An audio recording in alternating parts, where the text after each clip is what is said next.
اعوذ باللہ من الشیطان اللعین الرجیم بسم اللہ الرحمن الرحیم الحمد للہ رب العالمین والصلاة والسلام التحیۃ والاکرام علی الرسول الاعظم الامین الذي سمي في السماء بأحمد وفي الأرض بأبي القاسم محمد اللهم صل على محمد وآل محمد وآله الأطيبين الأطهرين المعصومين المظلومين المنتجبين الميامين ولعنة الدائمة على أعدائهم وغاصب حقوقهم ومنكر فضائلهم والشاكين فيهم والمنحرفين عنهم إلى قيام يوم الدين أما بعد فقد قال رسول الله صلى الله عليه وآله وسلم هذا حسين فاعرفوه وعزروه ونصروه بلند آواز میں صلوات پڑھیں اللهم صل على محمد وآل محمد وعجل بشری کمالات میں سے ایک کمال ہے انسان کا شجاعت.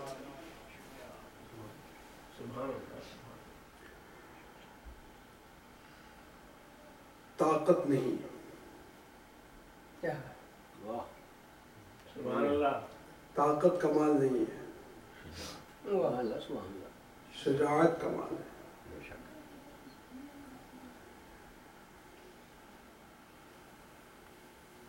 طاقت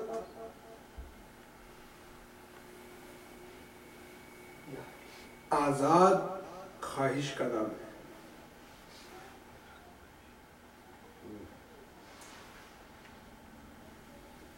شجاعت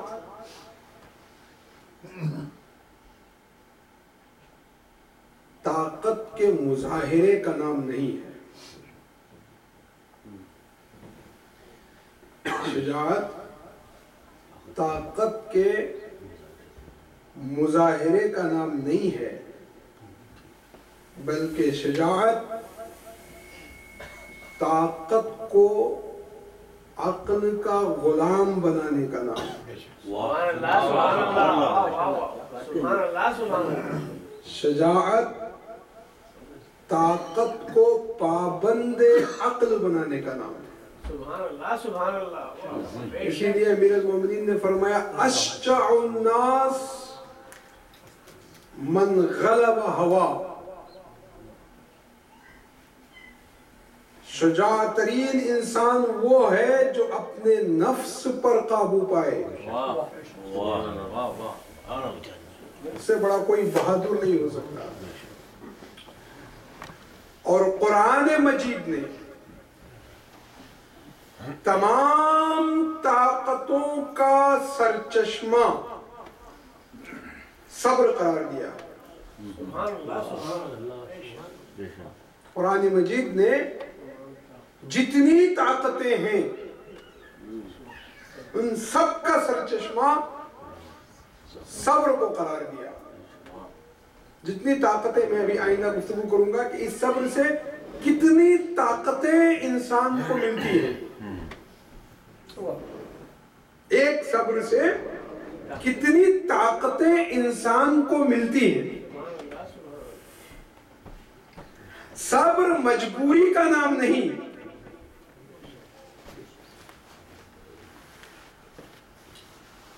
صبر کے ڈکشنری معنی ہیں, لغوی معنی ہیں سختی کو برداشت کرنا, مشکلات کو برداشت کرنا. مشکلات غربت کی بھی ہو سکتی ہیں, دولت کی بھی ہو سکتی ہیں, کاروبار کی بھی ہو سکتی ہیں, جاب کی بھی ہو سکتی ہیں, گھریلو بھی ہو سکتی ہیں, آفس کی بھی ہو سکتی ہیں، زندگی کے ہر موڑ پر سختی کو برداشت کرنا، اسے کہتے ہیں صبر۔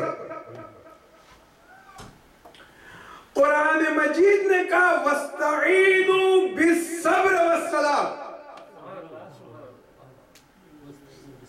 صبر، بعض مفسرین نے لکھا یہاں صبر سے مراد روزہ ہے، صبر سے مراد روزہ، اس لیے کہ روزہ دار برداشت کرتا ہے، کھانا اس کے سامنے آتا ہے نہیں کھاتا، پانی اس کے سامنے آتا ہے نہیں پیتا۔ قرآن مجید کہتا ہے کہ صبر اور نماز سے مدد لو، سہارا لو، مصیبتوں میں صبر اور نماز سے سہارا لو۔ ہم نے نماز سے سہارا لینے کے بجائے نماز ہی کو مصیبت سمجھا۔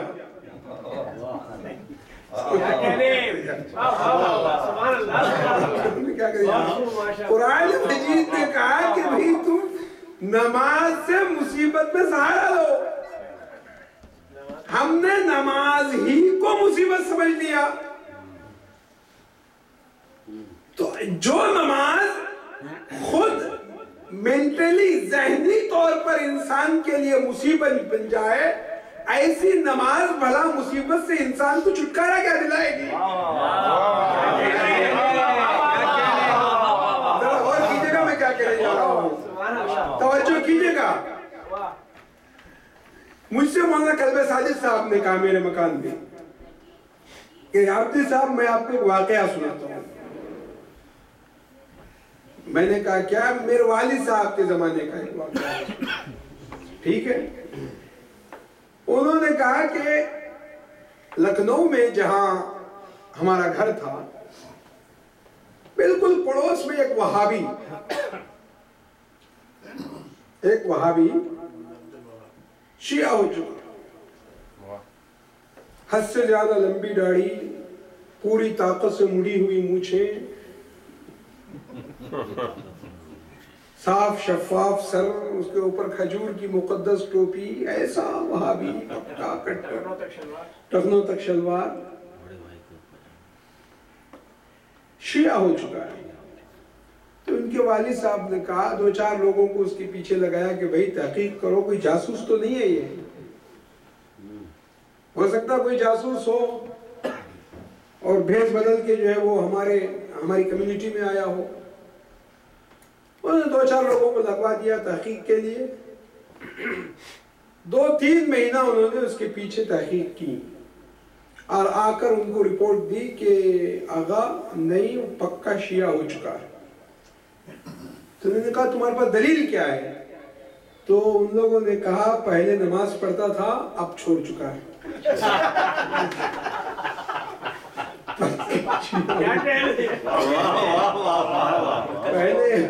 پہلے پنجانہ نمازی تھا، اب نماز چھوڑ چکا۔ بلندتر نعرہ الصلوات،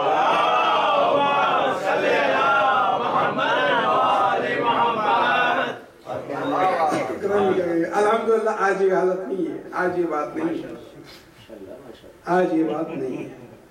ایک زمانہ تھا، آپ کو پتا ہے، جناب مسلم بن عقیل جب کوفہ گئے تھے تو مسجد میں دیر تک انہوں نے نماز پڑھی۔ ایک تھا موقع جاسوس ابن زیاد کا، اس نے آ کے دیکھا کہ ایک آدمی نماز پڑھ رہا ہے اور مصلی سے اٹھتا ہی نہیں، تو اس نے اندازہ لگایا کہ ہو نہ ہو یہ کوئی علی کا شیعہ ہے۔ یعنی ایک زمانہ وہ تھا کہ نماز ہماری پہچان تھی،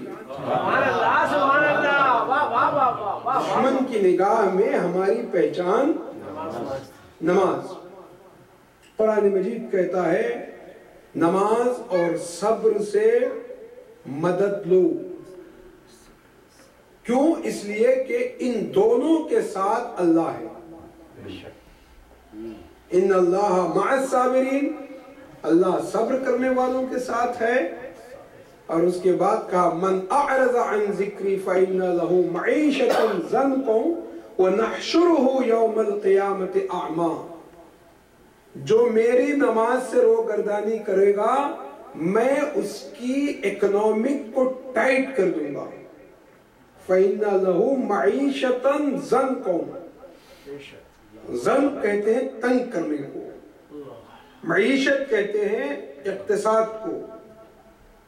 قرآن مجید کہہ رہا ہے کہ جو میری نماز سے روگردانی کرے گا میں اس کی معیشت کو تنگ کر دوں گا، اس کی معاشی حالت کو میں تنگ کر دوں گا، اور روز قیامت اسے اندھا محشور کروں گا۔ کہا کہ میں نمازیوں کے ساتھ ہوں۔ پورے قرآن میں اپنے مطالعے کے زور پہ کہہ رہا ہوں کہ کہیں اللہ تعالیٰ نے یہ نہیں کہا کہ میں حلوہ کھانے والوں کے ساتھ ہوں، میں فرسٹ کلاس گاڑیوں میں سفر کرنے والوں کے ساتھ ہوں، میں بنگلوں میں رہنے والوں کے ساتھ ہوں۔ کہا تو یہ کہا کہ میں صابرین کے ساتھ ہوں، میں نماز گزاروں کے ساتھ ہوں۔ سبحان اللہ، سبحان اللہ۔ صبر ایک بہت بڑی طاقت ہے۔ صبر ہی سے انسان کو وہ طاقت ملتی ہے جسے شجاعت کہا جاتا ہے۔ سبحان اللہ، سبحان اللہ۔ صبر ہی سے انسان کو وہ طاقت ملتی ہے، بے لگام طاقت نہیں، پابند عقل طاقت، جسے شجاعت کہتے ہیں۔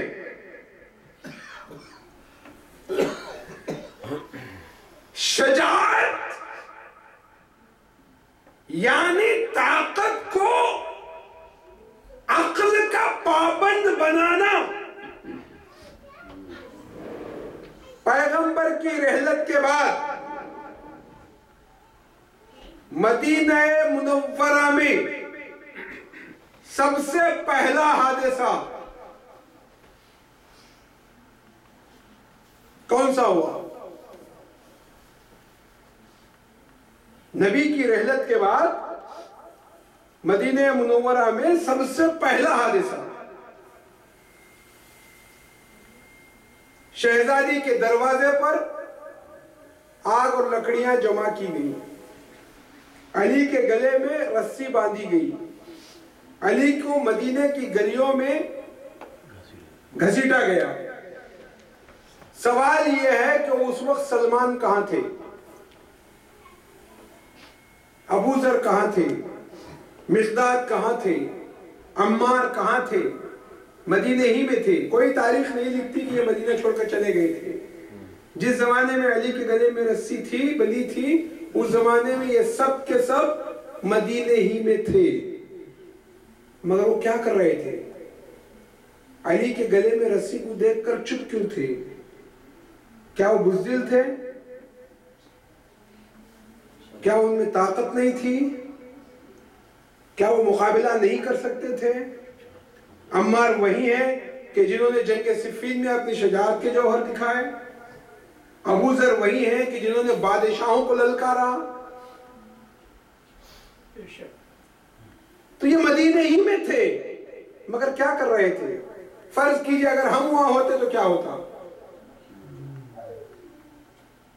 اگر ہم ہوتے، امیر المومنین کے گلے میں رسی کو دیکھتے تو ہماری کیفیت کیا ہوتی؟ لڑ مر کر ختم ہو جاتے، مارتے یا مرتے، مگر ہم لڑ مر کر ختم ہو جاتے۔ مولا کے گلے میں رسی ہم نہیں دیکھ سکتے تھے، کم از کم ہم نہیں دیکھ سکتے تھے۔ لڑ کر مر تو جاتے لیکن سلمان نہ کہلاتے،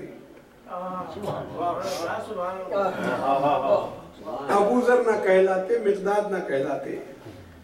جو علی کے گلے میں رسی دیکھ کر بھی چپ تھے وہی سلمان کہلایا، وہی ابو ذر کہلایا، وہی مقداد کہلایا۔ معلوم ہوا کردار جذبے سے طے نہیں ہوتا، مولا کی مرضی سے طے ہوتا ہے۔ وہ علی کے چہرے کو دیکھ رہے تھے، وہ مولا کی مرضی کو دیکھ رہے تھے، مولا کیا حکم دیتے ہیں، مولا کیا آرڈر دے۔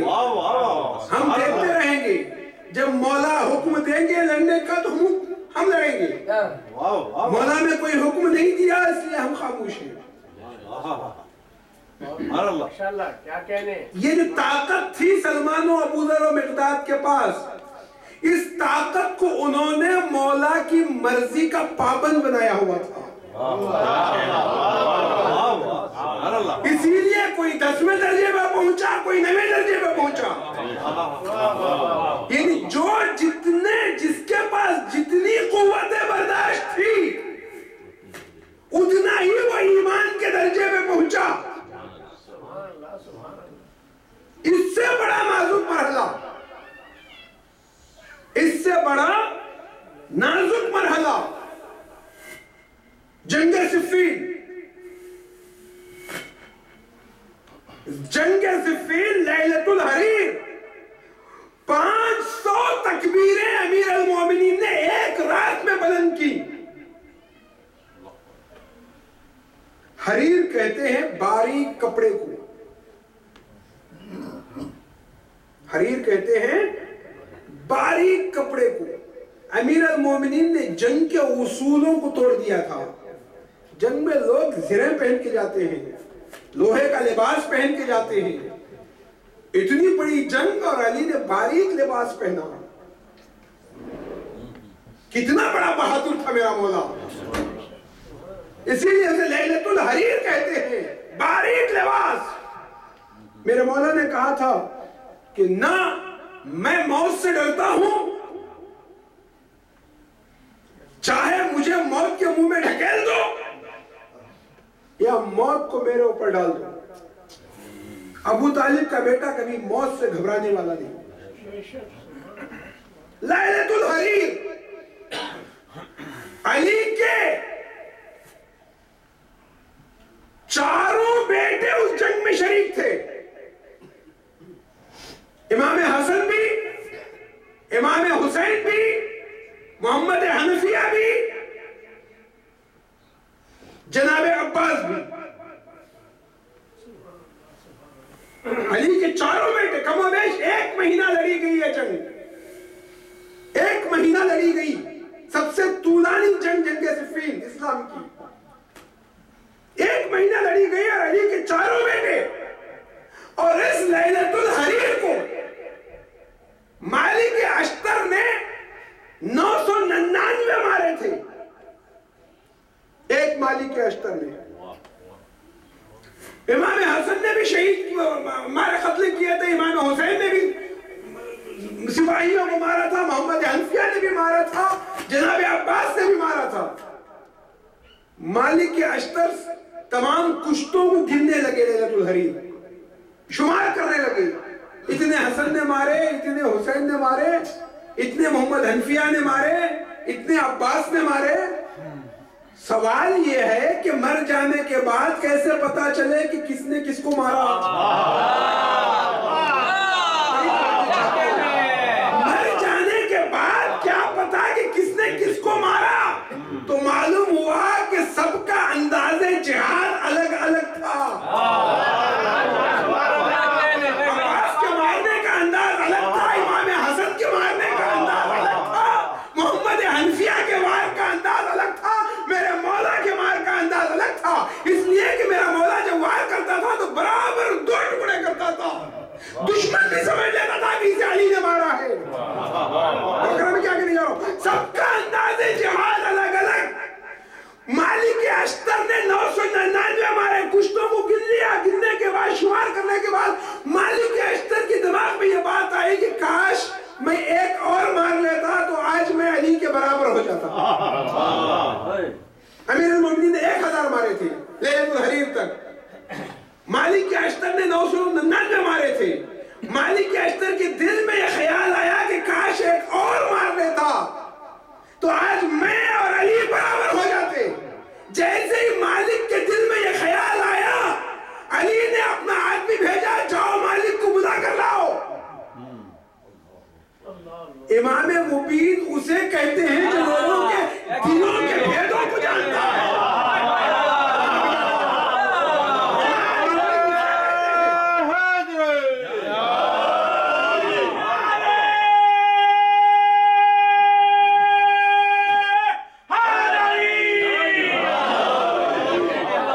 جو لوگوں کے دلوں کے بھیدوں کو جانتا ہے۔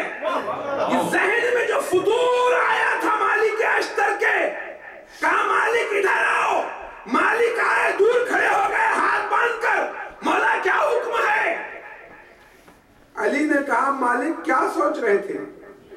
کہا مولا سوچ یہ رہا تھا کہ آپ نے 1000 مارے ہیں، میں نے 999 مارے ہیں، میں یہ سوچ رہا تھا کاش ایک اور مار لیتا تو آج میں اور آپ دونوں برابر ہو جاتے ہیں۔ علی نے کہا مالک تمہارے ہاتھ میں جو تلوار ہے، جو سامنے آیا ترکاری کی طرح اسے کاٹ دیا، میرے ہاتھ میں جو ذوالفقار ہے 70 پشتوں کو دیکھنے کے بعد چلی ہے، اتنوں کو چھوڑ کے اتنے مارے ہیں، اتنوں کو چھوڑ کے اتنے تم نے پشتوں کو نہیں دیکھا، میں نے پشتوں کو دیکھ کے مارا ہے، تو کتنوں کو میں نے چھوڑ دیا ہوگا۔ اگر میں پشتوں کو نہ دیکھتا تو پتہ نہیں آج میں کتنوں کو مار لیتا۔ مالک تمہارے پاس طاقت ہے، میرے پاس شجاعت ہے۔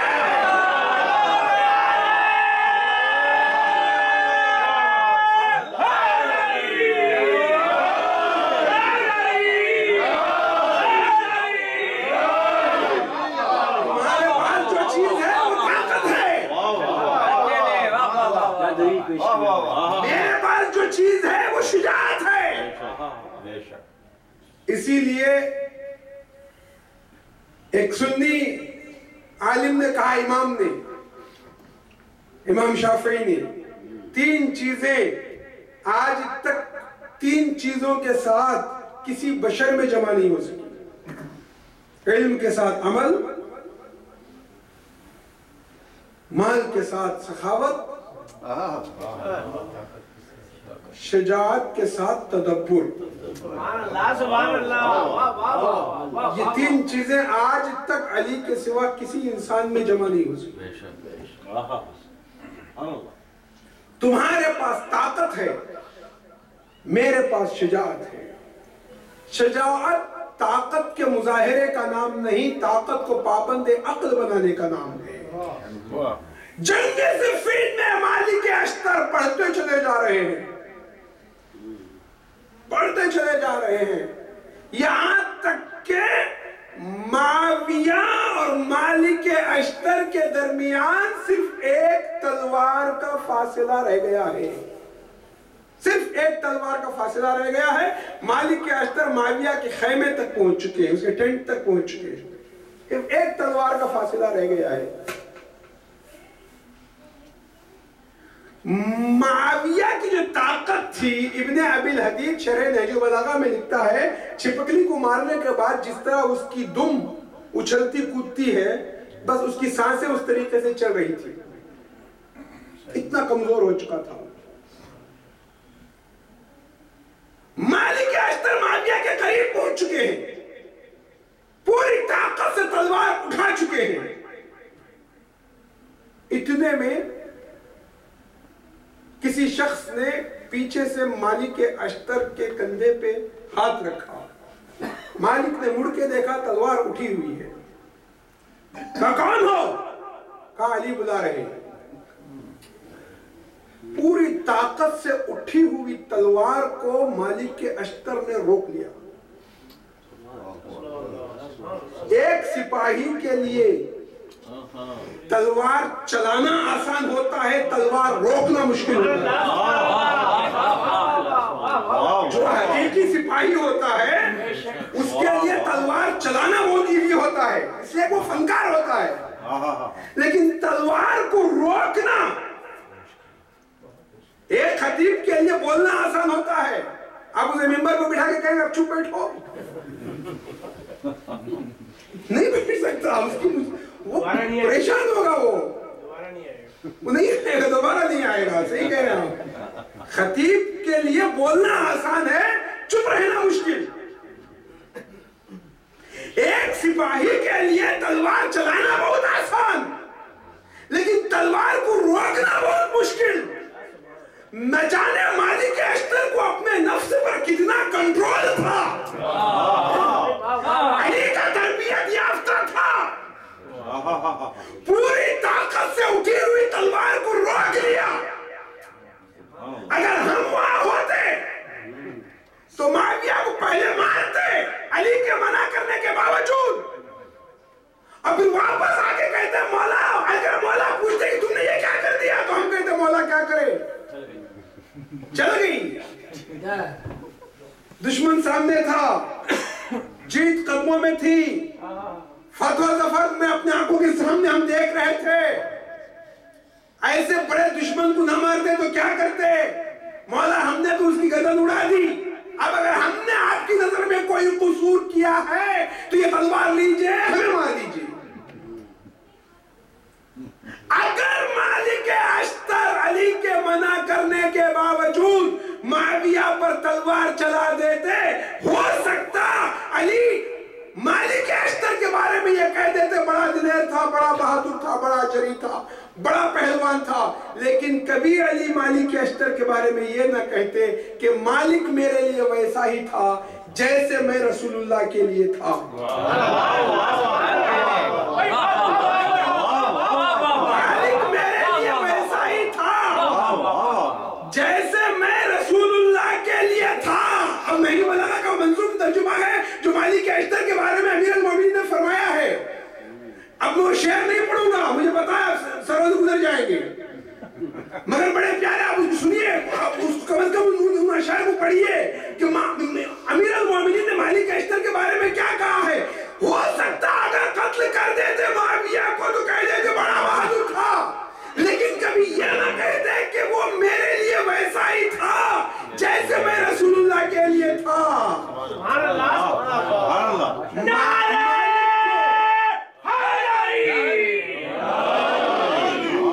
مالک کو جو امیر المومنین نے یہ سند دی ہے، معیت کی جو سند دی ہے، مالک کو علی سے جو سند ملی ہے، اتنی بڑی سند، اتنا بڑا سرٹیفکیٹ کہ میں جس طرح رسول کے لیے تھا ویسا مالک میرے لیے تھا. یہ جو سند ملی ہے یہ طاقت کا نتیجہ نہیں بلکہ اطاعت کا نتیجہ ہے. بہادری طاقت نہیں، بہادری کا پابند رضا ہونا کمال ہے. بہادری کو عقل کا پابند بنانا کمال ہے. ورنہ شیطان سے بڑا بہادر دنیا میں کون؟ اپنے خالق کے سامنے اس نے کہا تھا میں سجدہ نہیں کروں گا. ریڈ سگنل توڑنا کوئی بات نہیں ہے، لیکن ٹھہر جانا کمال ہے.